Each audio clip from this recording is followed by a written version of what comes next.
श्रावण शुक्ल पक्ष की पूर्णिमा।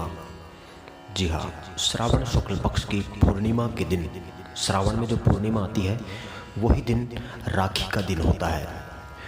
हाँ, इस दिन विशेष रूप से भाई और बहन का विशेष दिन होता है। इस दिन विशेष रूप से भाई की रक्षा के लिए बहनें राखियाँ बांधती है अच्छे मुहूर्त में, अच्छे समय पर। और विशेष रूप से देखो, भारतीय त्यौहार जितने भी भारतीय त्यौहार हैं, वो उनका आनंद वो ले पाते हैं जो भारतीय संस्कृति से जुड़े हुए हैं, भारतीय परंपराओं से जुड़े हुए हैं, भारतीय शिष्टाचार और भारत के चरित्र से जो जुड़े हुए हैं, वो ही उनका आनंद ले पाते हैं। यदि रक्षाबंधन के दिन किसी लड़के को अपनी गर्लफ्रेंड याद आ रही है, या किसी लड़की को अपने बॉयफ्रेंड याद आ रहे हैं, या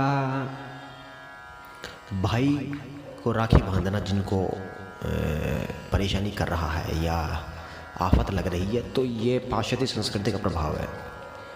यदि आप पाश्चात्य संस्कृति में हो तो आप राखी पर कोई आनंद नहीं ले पाओगे, आप राखी पर भी रोओगे, हर त्यौहार पर रोओगे।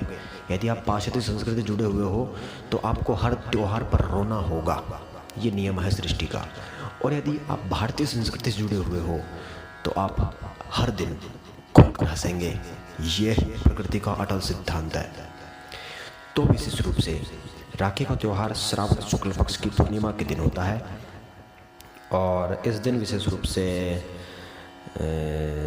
सवेरे हनुमान जी के प्रणाम किया जाता है, पितरों को प्रणाम किया जाता है, जल रोली मोली चावल फूल प्रसाद नारियल राखी दक्षिणा पहले देवताओं की चढ़ाई जाती हैं, धूप दीप आदि की जाती है, खीर पूरी की रसोई भी बनाई जाती है।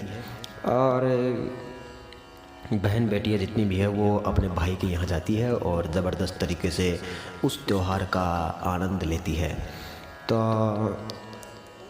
विशेष रूप से देवताओं के धूप दीप भी करती है। फिर उसी थाली से, जिस थाली से हमने धूप दीप किया है देवताओं के, उसी थाली से हम भाई की टीका लगाते हैं और राखी बांधते हैं।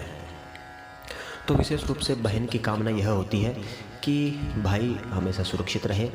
ईश्वर से प्रार्थना होती है, प्रकृति से प्रार्थना होती है कि मेरा भाई ज़बरदस्त हो, शानदार हो और हमेशा इसकी रक्षा होती रहे। तो इस प्रकार की भावना होती है। तो भारतीय संस्कृति वाले ऐसा कर पाएंगे।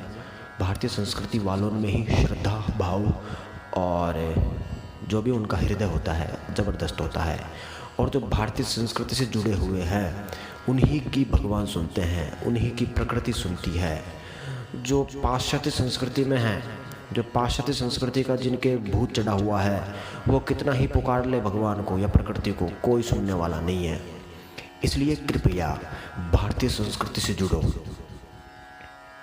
भारतीय संस्कृति से जुड़ने का मतलब ये नहीं है कि आप ब्रह्मचारी का पालन कर रहे हो, या आप भगवे वस्त्र पहन रहे हो, या आप दाढ़ी मूछ बढ़ा रहे हो, या आप सारे दिन ही गीता पाठ कर रहे हो, या आप पूजा पाठ में लगे हुए हो। ऐसा नहीं है। भारतीय संस्कृति में आने का मतलब ये है कि आप हर वो काम कर रहे हो जिससे प्रकृति प्रसन्न होती है।